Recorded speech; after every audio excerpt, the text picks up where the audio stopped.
Mari kita buka firman Tuhan yang terdapat di dalam Injil Kejadian. Kitab Kejadian. Tuhan, tadi pagi saya berdoa di bukit doa, di masuk gua. Tuhan bilang, bicara perkara Nuh. Kita akan berbicara perkara Nuh. Di dalam kitab Kejadian pasal yang ke-6. Ayat yang ke-9 sampai 22 kita akan berbicara. Inilah riwayat Nuh. Nuh adalah seorang yang benar dan tidak bercela di antara orang-orang sezamannya. Dan Nuh itu hidup bergaul dengan Allah. Nuh memperanakkan 3 orang laki-laki, Sem, Ham, dan Yafet. Adapun bumi itu telah rusak di hadapan Allah dan penuh dengan kekerasan. Allah menilik bumi itu dan sungguhlah rusak benar. Sebab semua manusia menjalankan hidup yang rusak di bumi. Berfirmanlah Allah kepada Nuh, aku telah memutuskan untuk mengakhiri hidup segala makhluk. Sebab bumi telah penuh dengan kekerasan oleh mereka. Jadi aku akan memusnahkan mereka bersama-sama dengan bumi. Buatlah bagimu sebuah bahtera dari kayu gofir. Bahtera itu harus kau buat berpetak-petak. Dan harus kau tutup dengan pakal dari luar dan dari dalam. Beginilah engkau harus membuat bahtera itu. 300 hasta panjangnya. 50 hasta lebarnya. 30 hasta tingginya. Buatlah atap pada bahtera itu dan selesaikanlah bahtera itu sampai sehasta dari atas. Dan pasanglah pintunya pada lambungnya. Buatlah bahtera itu bertingkat bawah, tengah, dan atas. Sebab sesungguhnya aku akan mendatangkan air bah meliputi bumi untuk memusnahkan segala yang hidup dan bernyawa di kolong langit. Segala yang ada di bumi akan mati binasa. Tetapi dengan engkau aku akan mengadakan perjanjianku. Aku akan mengadakan perjanjianku dan engkau akan masuk ke dalam bahtera itu. Engkau bersama-sama dengan anak-anakmu dan istrimu dan istri anak-anakmu. Dan dari segala yang hidup, dari segala makhluk, dari semuanya haruslah engkau bawa 1 pasang ke dalam bahtera itu. Supaya terpelihara hidupnya bersama-sama dengan engkau. Jantan dan betina harus kau bawa. Dari segala jenis burung dan dari segala jenis hewan. Dari segala jenis binatang melata di muka bumi. Dari semuanya itu harus datang 1 pasang kepadamu. Supaya terpelihara hidupnya. Dan engkau bawalah bagimu segala apa yang dapat dimakan. Kumpulkanlah itu padamu untuk menjadi makanan bagimu dan bagi mereka. Lalu Nuh melakukan semuanya itu tepat seperti yang diperintahkan Allah kepadanya. Demikianlah yang dilakukannya. Mari saudara-saudara kita menghampiri Tuhan sekali lagi. Tuhan, kami datang karena kami sudah membaca firman-Mu dan sekarang kami hendak mengerti akan segala firman-Mu ini. Bukalah telinga, mata dan hati kami, pikiran kami dan kami mengerti atas nama firman-Mu, nama Yesus yang menjadi firman Allah yang hidup. Terima kasih Tuhan Roh Kudus. Kami tahu Engkau bekerja. Haleluya. Amin. Saudara-saudara yang kasih, kalau pada waktu itu Tuhan berfirman kepada Nuh, Tuhan melihat dunia ini sudah penuh dengan kehancuran dan kekerasan dan perjinaan dan kekotoran. Maka Allah melihat Nuh, orang yang benar di tengah-tengah dunia ini. Pada waktu itu Allah berfirman, Nuh, buatlah bahtera yang panjangnya 300 hasta, kira-kira 180 meter. Tingginya 30 hasta, kira-kira 18 meter. Lalu lebarnya 50 hasta, kira-kira 15 meter. Lalu Nuh mendengar firman Tuhan. Sekarang pada waktu Nuh mendengar itu, apakah hal itu logis atau tidak? Masuk akal atau tidak? Orang suruh membuat bahtera sedemikian besar, untuk apa? Tuhan mengatakan, karena aku akan mendatangkan air bah. Aku akan membunuh semua makhluk di bumi ini.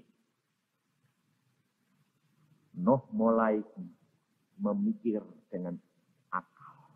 Wah, kalau aku membuat, apa orang lain tidak mengetahui aku?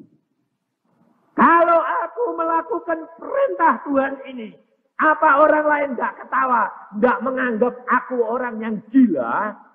Pasti. Dan saya yakin pada saat itu, Nuh berdiri di simpang jalan. Berani melakukan firman Tuhan atau takut dicela orang. Berani ambil risiko menjadi anak Tuhan yang menurut. Atau ingin dipuji orang. Nuh mengambil langkah. Aku menurut Tuhan. Biarpun aku diketawai. Mulai dia membuat bahtera. Pada waktu membuat bahtera, orang lain datang. Pasti tukang-tukangnya ketawa. Pak, mau bikin apa? Bikin perahu yang gede. Ada apa, Pak? Bumi mau dihancurkan sama Tuhan. Hahaha, ketawa. Tidak ada hujan, tidak ada angin kok, Pak. Kalau kamu tidak bertobat dulu nanti bumi mau dihancurkan Tuhan. Ya. Bapak Nuh ini sudah gila. Saking kesem-seme mbak Tuhan, lalu mulai miring. Sama enggak sama kamu? Orang kalau sudah dijamah oleh Yesus, orang kalau sudah mengenal Yesus secara pribadi, dianggap orang edan. Sama family-familinya yang belum kenal Yesus. Contohnya gampang saja. Saudara semua itu masih nyembah. Lalu satu orang yang sudah bertobat, ya ikut Yesus, ayo di kuburan, sembahyang. Aku sekarang jadi orang Kristen kok. Nggak boleh sembahyang. Kamu sekarang nggak cinta sama nenek moyangmu lagi ya? Jadi kurang ajar ya kamu. Udah mulai sinting. Kamu saya didik dari kecil harus jadi anak yang berbakti kepada orang tua. Papa mamahmu mati, saya ini mau sembahyang. Ya nggak boleh itu. Orang Kristen itu mulai sinting, Ngomongnya piye? Orang Kristen itu kan kasih. Ya melu wae to. Jangan jadi batu sandungan. Iya kok, tak boleh jadi batu sandungan. Melu wae. Nanti situ manggut-manggut, manggut-manggut. Nanti terus Tuhan bicara, lho kowe wis dadi wong Kristen. Piye Tuhan, bingung tuh Tuhan. Turut Tuhan nanti dibenci sama family. Nanti turut family dibenci Tuhan. Kok bingung ya Tuhan jadi wong Kristen niku. Bener enggak? Ya dah. Tetapi Tuhan mengatakan, pilih. Kamu berkenan kepada manusia atau kamu mau berkenan kepada Allah. Nuh pada waktu itu ambil ketetapan, jalankan. Memang mata dunia belum bisa melihat. Memang mata dunia mengatakan bahwa engkau gila. Tetapi Pak, kalau nanti sudah sampai waktunya, mereka akan melihat bagaimana janji Alkitab digenapi. Bagaimana janji Alkitab dilaksanakan oleh Tuhan. Saudara tahu, waktu kedatangan Tuhan sudah sangat singkat. Karena Tuhan dulu sudah berbicara kepada saya. Dia mengatakan, Yusa, engkau jadi dokter. Engkau praktek. Kalau nanti waktunya sudah sampai, aku panggil engkau sendiri. Tuhan, apakah saya nanti mati dulu? Ataukah saya nanti akan ketemu dengan engkau? Tuhan mengatakan, engkau akan bertemu dengan Tuhanmu di angkasa. Karena kedatanganku sudah dekat. Siapkan anak-anakku untuk menyambut raja di atas segala raja. Maka dari itu saudara-saudara, kalau hari ini saya sudah 2 tahun menjadi hamba Tuhan, kedatangan Tuhan tidak akan lama lagi. Dan saya akan menyambut dia. Karena Tuhan berkata, namamu Yusa. Namamu Yusa. Aku dikasih nama Tuhan. Karena kamu harus membuka tanah Kanaan untuk menyambut Tuhan hadir di Kanaan. Kamu harus robohkan tembok-tembok Yeriko yang menjadi penghalang-penghalang. Bawa pulang anak-anakku masuk ke dalam kerajaan surga. Tinggalkan semuanya. Memang pada waktu itu saya mengalami sendiri seperti Nuh. Orang lain mengatakan orang gila. Saya berkata, biar saya gila, tapi saya mau berturut perintah Tuhan. Pada waktunya nanti Tuhan datang, engkau akan melihat dan berteriak-teriak seperti pada zamannya Nuh. Tetapi sudah terlambat. Pintu bahtera akan ditutup. Pada waktu, lebih-lebih pada waktu Nuh sudah menyelesaikan bahteranya. 3 tingkat. Nuh mengatakan, sebentar lagi akan ada hujan yang lebat. Dan bumi dihanguskan oleh Tuhan. Cepat bertobat. Semua orang ketawa. Tidak ada hujan angin. Mau masuk bahtera. Orang sinting. Punya rumah bagus-bagus. Ditinggalkan. Masuk perahu. Nah kan tidak ada hujan, tidak ada angin. Perahunya kalau di laut ya lumayan. Bikinnya perahu di gunung. Nah kan orang sinting toh. Bikin perahu di gunung. Habis itu sudah jadi, Nuh pindah ke gunung. Lah kan orang sinting sungguhan. Lah orang bikin perahu tuh selalu di darat, kemudian diseret ke laut toh. Baru dinaikin. Indah. Perahunya spesifik. Perahunya tertutup rapat. Lah, kan orang sinting dong. Bikin perahu tertutup rapat atas bawah. Lalu Tuhan berkata, nanti buatlah perahu itu kotak-kotak. Sebab binatang-binatang itu nanti datang sepasang-sepasang. Coba saudara, pernah merenungkan firman Tuhan enggak? Coba kamu punya rumah, lalu didatangi sepasang-sepasang binatang. Gajahnya datang sepasang, leonya datang sepasang, matanya haung-haung sepasang. Buaya, oh buaya enggak. Sebab buaya itu binatang air. Kelincinya sepasang, bayangin. Enggak bingung gue. Kok enggak makan makanan? Singa, kalau lihat kelinci, ngiler enggak? Lah kok enggak diterkem? Bayangin, saudara-saudara. Segala binatang harus mendatangi perahu Nuh dan masuk ke dalam bahtera. Coba renungkan. Lalu Tuhan mengatakan, lalu kumpulkan makanan. Lah, sekarang gajah itu makannya apa? Hah? Gajah itu makannya apa? Rumput toh. Lembu itu makannya apa? Rumput toh. Lah, setiap hari gajah sepasang, lembunya 7 pasang, kambingnya itu rumputnya mau segudang cukup.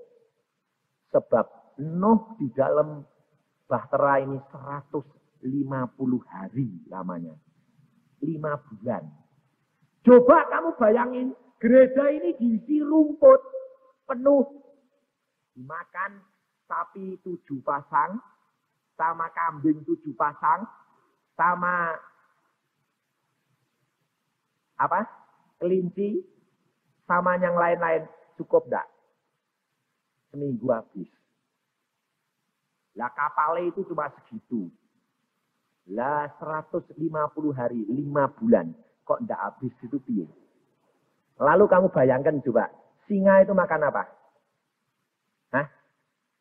Makan rumput. Makan apa? Daging. Lah lalu dagingnya 5 bulan kan mangani singa itu sedina 2 kilo. 1 bulan, 1 hari 2 kilo minimal. 1 bulan berapa? 60 kilo toh. 5 bulan berapa?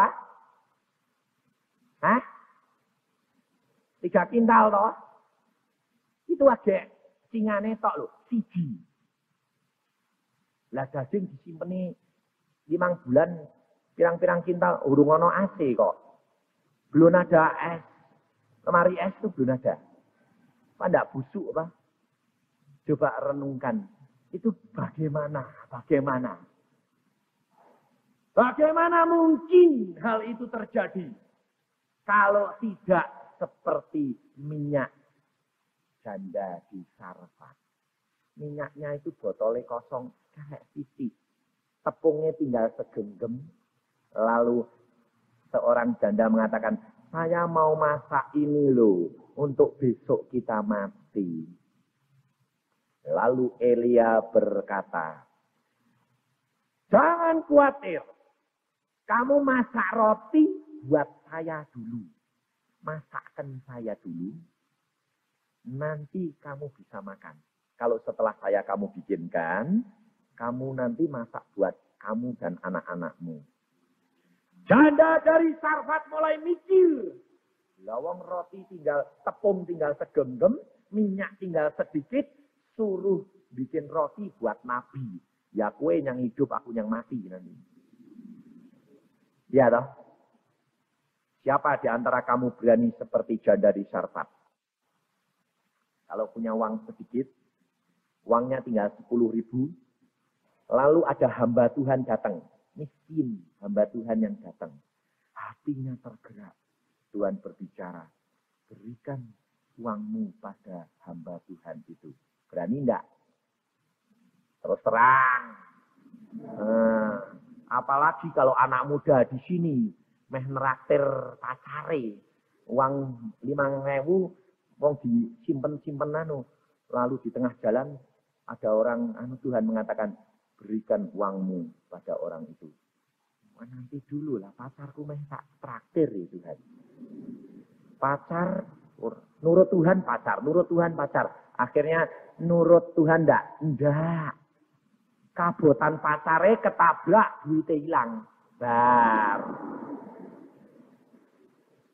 Neraktir enggak, berkat enggak. Saudara percaya, ada seorang yang sangat hidupnya sederhana. Saya sendiri ngalami, saudara. Pada waktu uang saya tinggal sedikit, lalu Tuhan mengatakan, berikan bisa uangmu pada orang itu. Hamba Tuhan yang kasihan. Oke. Berapa Tuhan? Semua. Ini pada waktu saya di Irian Barat. Saya di Irian Barat. Pada waktu itu, saya mau ke kamar mandi. Uang saya itu, pada waktu itu 300.000. Lalu, zaman itu 300 atau pokoknya buat beli ban jeep itu dapat 4. Pada waktu tahun 70 itu ban jeep berapa ya harganya ya? Tidak tahu saya. Pokoknya ban jeep 4. Entah 30.000 atau 300.000, tidak tahu saya. 30.000 kalau tidak salah itu mungkin. Atau pada waktu inflasi, tidak tahu. Nah, pada waktu itu uang saya itu tinggal 30.000 di kantong. Di rumah. Saya mau mandi, mau pergi ke praktek, ke klinik pemerintah. Masuk ke kamar mandi, Tuhan bicara gini. Yusa, pada waktu itu nama saya belum Yusa, belum kasih nama Yusa. Namanya Congkin, masih Cipto. Saya pikir, siapa yang manggil saya? Istri saya tidak ada. Siapa sih kok manggil saya? Saya bilang, Sin, bilang, oh apa Tuhan? Uangmu itu ambil. Berapa? 2 kilo. Ya wong duitnya karek telung 3 semua kon ngirim semua kok kowe njaluk telur kok 2 kilo itu piye? Loh, lah aku kan gak ngerti. Aku pokoknya aku hari ini butuh telur 2 kilo. Ya wis. Ya. Ya ini di jalan mulai mikir. Duitnya kondi nanti. Apa utang sih? Saya bilang, hamba Tuhan tidak boleh utang. Oke, saya jalan. Mulai mikir, dikurangi telur 2 kilo, atau dikirim ke pos dulu semua. Mulai jalan. Nurut Tuhan, peduli amat. Saya masuk ke kantor pos, kirim semuanya. Pokoknya uang saya ini segini, tolong dipotong ongkos kirim, kirim ke Institut Indonesia. Di satu. Ya, habis. Uang di kantong tidak ada 1 sen. Saya praktek. Praktek ini di rumah sakit, jadi tidak dapat uang. Praktek sampai jam 12. Mulai. Sebab setengah 1 nanti saya pulang, mesti beli telur 2 kilo. Uang 1 sen tidak ada. Saya bilang gini, Tuhan, sambil ngebur gigi orang. Pikirannya ini bojone ini. Dok, 2 kilo. Tuhan, saya bilang, istriku itu minta telur 2 kilo loh Tuhan. Duitku sudah gak ada 1 sen. Lalu Tuhan bilang, percaya saja. Amin. Jadi selesai orang ini pulang, ada pasien datang. Dok, saya titip buat ibu ya. Apa? Telur 2 kilo. Wah!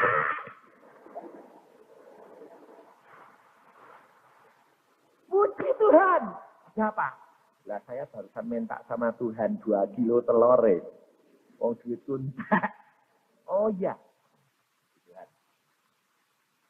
Wah, saat ini seneng. Gak duit gak apa-apa. Pokoknya nyonyain nanti gak ngamuk dong. Enggak cepat. Enggak ada. Mana titipanku? Jadi enak. Kemudian sorenya kamu tahu. Saya enggak ada apa-apa. Dibangunkan orang. Pak, dokter Cipto. Ini loh ada objek apa toh? Bok, aku beli ini di Jakarta. Kue entrokal ke Jakarta sana telek. Supaya besok ada pesawat kan. Oke. Wah ini gamso enak. Ya. Tapi aku gak ada duit. Kamu yang kirim uangnya ya? Oke. Kamu butuh berapa saya kirim? Oke. Hari itu saya kirim uang ke sana. Kamu tahu. Saya dapat uang berapa? 2 kali lipat daripada uang yang saya kirim. Untungnya 2 kali lipat daripada yang saya kirim ke Batu. Dan saudara tahu, setelah seminggu saya dapat surat dari sekolah Batu, sekolah Injil Batu. Dia mengatakan, Pak Dr. Cipto, puji Tuhan, kiriman Anda itu tepat sekali. Hari itu kami membutuhkan beli 4 ban jeep untuk penginjilan. Karena bannya sudah kempos semua, tidak bisa jalan jeepnya. Tapi uang Anda tepat persis rencana Tuhan buat besok kita berangkat.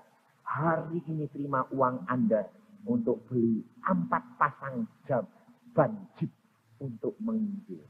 Wah, hati saya itu mongkok. Puji Tuhan, saya turut ambil bagian memenangkan jiwa-jiwa. Tuhan ajar saya dari hari ke hari. Jangan kamu takut kepada manusia. Berikan kalau Tuhan mengetuk hatimu. Tetapi periksa dulu. Jangan angsal diketok. Nanti yang ngetok kamu setan, kamu bangkrut.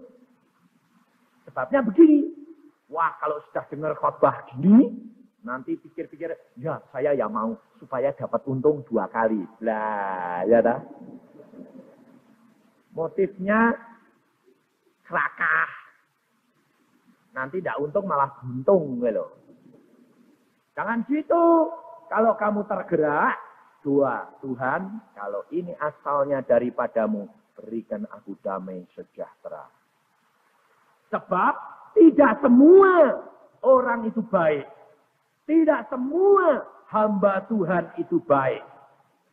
Ada hamba Tuhan yang tukang ngemis itu ada. Ada. Ngakunya tukang hamba Tuhan, tapi suka ngemis. Pergi ke tempat orang kaya, pakai pakaian yang compang-camping, yang hamba Tuhan kok compang-camping. Malu hamba raja. Siapa yang ada pernah lihat tukang sapunya presiden pakai pakaian jebel? Coba, ada enggak? Presiden punya tukang sapu pakai pakaian sobek-sobek, ada enggak? Enggak ada. Tapi kalau hamba Tuhan pakai pakaian compang-camping ada enggak? Ada. Karena Tuhannya Tuhan yang miskin. Tuhan kita kaya, tidak miskin. Kalau hamba Tuhan sampai compang-camping, pasti ada sesuatu yang tidak beres. Bukan Tuhan yang tidak beres, tapi hamba Tuhan itu yang tidak beres. Kalau dia hidup dengan iman, percaya, pasti. Karena Tuhan mengatakan, aku datang, aku menghendaki anak-anakku hidup penuh dengan berkelimpahan. Itu janji Tuhan. Tuhan mengatakan, tidak nanti engkau ditinggalkan piatu, yatim piatu. Tidak. Memang ibu ayah kita bisa meninggalkan, tapi Yesus kita tidak. Karena dia itu penuh kasih dan sayang. Pada waktu Nuh mengalami hal itu, Nuh berjuang atas nama Tuhan. Dia berani, nekat, lalu masuk ke dalam bahtera. Dan pada waktu dia masuk, pintu ditutup oleh Tuhan sendiri. Tuhan Allah sendiri menutup pintu bahtera. Tidak ada seorang pun dapat membuka lagi.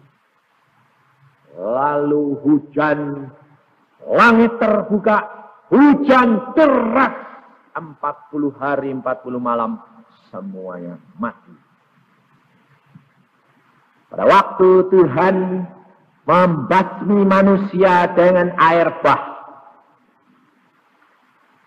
Tuhan Yesus berkata, seperti pada zamannya Nuh, demikian juga nanti aku akan datang. Orang kawin mengawinkan, orang pesta pora, pada waktunya sampai, maka aku datang dengan tiba-tiba. Dan apabila waktunya tidak disingkatkan, tidak ada seorang pun yang selamat. Tetapi karena orang pilihan, maka waktu itu disingkatkan. Mari kita baca firman Tuhan itu, supaya saudara-saudara tahu bahwa ini bukan perkataan saya, tetapi kata-kata Tuhan sendiri di dalam Matius pasal yang ke-24. Kita akan mengupas tentang hal sebentar kedatangan Tuhan, supaya kita siap-siap masuk ke dalam bahtera Tuhan. Jangan sampai ketinggalan. Dalam Matius 24 ayat yang ke-22. Matius 24 ayat yang ke-22. Kemudian ayat yang ke-36. Kita nanti baca bersama-sama. Dan kita akan kupas sedikit. Matius 24 ayat 22. Dan sekiranya waktunya tidak dipersingkat, maka dari segala yang hidup tidak akan ada yang selamat. Akan tetapi oleh karena orang-orang pilihan, waktu itu akan dipersingkat. Kemudian ayat 36. Tetapi tentang hari dan saat itu tidak seorang pun yang tahu. Malaikat-malaikat di surga tidak, dan anak pun tidak, hanya Bapa sendiri. Kalau firman Tuhan mengatakan waktunya akan dipersingkat, Maka dari itu saudara-saudara yang sudah menjadi anak-anak Tuhan hari ini, yang kumpul di sini, engkau bertanggung jawab kepada tetangga-tetanggamu, kepada saudara-saudaramu.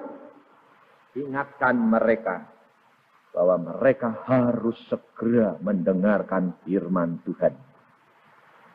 Kalau tidak, mereka akan terlambat dan engkau nanti dituntut. Pada hari ini engkau adalah Nuh modern. Engkau percaya bahwa Yesus akan datang. Engkau percaya bahwa waktunya akan dipersingkat. Dan engkau harus berani ambil risiko menjadi saksi Yesus Kristus. Katakan, kedatangan Tuhan Yesus sudah dekat. Dunia ini akan dihancurkan. Gempa bumi, malapetaka. Langit akan diguncangkan. Kalau saudara tidak masuk dalam bahteranya Tuhan, engkau tidak akan dapat masuk dalam kerajaan surga.